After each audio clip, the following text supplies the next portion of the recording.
there, this is Jessica. I just wanted to come on here today for a little tutorial about how to add hearts to your big stitch binding. I posted a picture of this that I had done on a different quilt last week, and it got a pretty good response, and I thought some others might enjoy a little quickie tutorial if you wanted to try and do this yourself. I first got this idea, I was inspired by my good friend Sarah. She's a friend of mine here in St. Louis. Sarah Holst, she's at Sarah_made on Instagram. She's wonderful. You should definitely follow her. But she's added a few different kind of flourishes to her bindings in the past. She's got a great video for a star big stitch to add to your binding on her Instagram account, so definitely follow her if you don't already. But I'm currently working on a heart quilt, and I thought it would just be a super cute addition to add a few hearts to the binding on mine.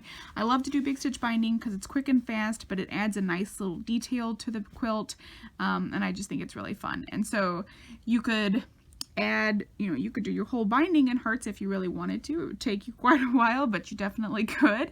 But I'm just adding a few sporadically as I go along. You can see these are, I don't know, 5 or 6 stitches apart. And then over here on this side, I've got kind of 3 in a row here that I'm just doing a few on each side that I think are fun when you notice them. And then, if you don't ever notice them, then they don't really detract. As a bonus, they also help secure your binding really well because, as you can see, they're stitched down several times, of course. So that really will help to just add a little extra security to your binding. So the way I do this is regular, just big stitch binding as I go along. You can decide, again, how far you want to space them out. But when you get ready to add the next one, what I like to do is go ahead and take what would be my next stitch if I was just doing a continuation of my running stitch and poke the needle through so it'll create a little hole. And then I use that as my first marking spot, and that way I can ensure that the heart will begin regularly spaced the way my other stitches are, so it follows at the same stitch length that the rest of the stitches do. And so I make a little mark there. I'm using a friction pin. You can use whatever removable marking tool you want. I'll just give my binding a quick iron when I finish with this so the marks will go away.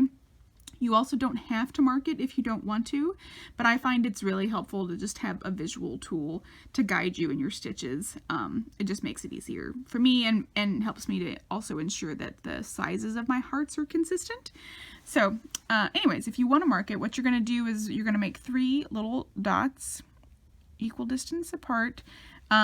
These are, maybe like 1/8 of an inch or so apart. They're really quite close together because you want these to be little bitty sweet hearts, not, a gigantic heart across your entire binding. So you can make them whatever size you want, but mine are probably between 1/8 and 1/4 of an inch apart.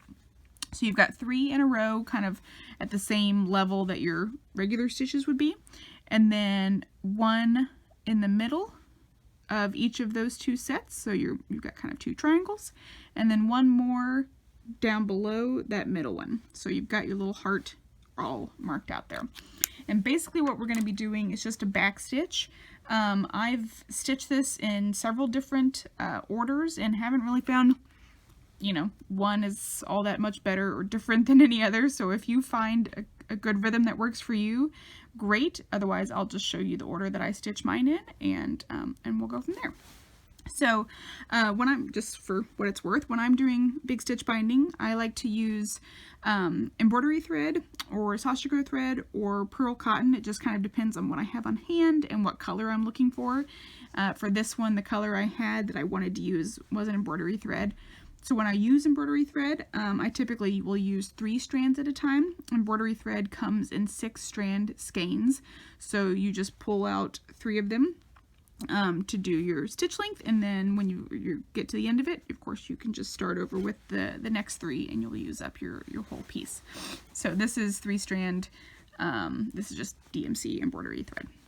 So I'll go back and take that stitch that I had marked out and come up at that first dot, just like that, and push it on through. And then I like to go up to this top dot and I'm going to go in at the top dot, down, you know, underneath, through, make sure you're not poking through the front, underneath, and come out at this bottom dot. So I'm going to go in through the top and then out at the bottom. Okay, and pull that through, and that's going to make your first stitch. Now I go back to where I started. I go in through that hole that I just came out of, and I'm going to go across to this middle dot. Okay, so we're going to go from that first dot across now to that middle dot and pull it on through. Okay. Oops. All right. Now going back up to the top dot here, and now I'm going to go in through the hole at the top dot and come out through the dot over here on the left side. Now we're going to go back down through the middle dot and over across to this left small, you know, the lower left-handed dot.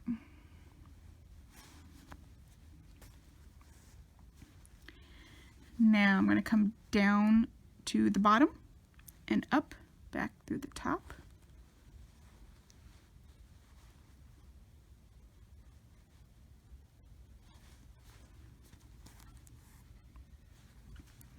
And then back through this side one, and then just go straight on back into your running stitch, and you just keep on going from here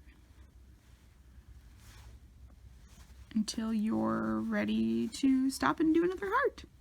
So I hope that was helpful. If you have any questions, of course, feel free to leave them in the comments and I'll be happy to respond. But I hope you enjoyed the tutorial. Have a great day.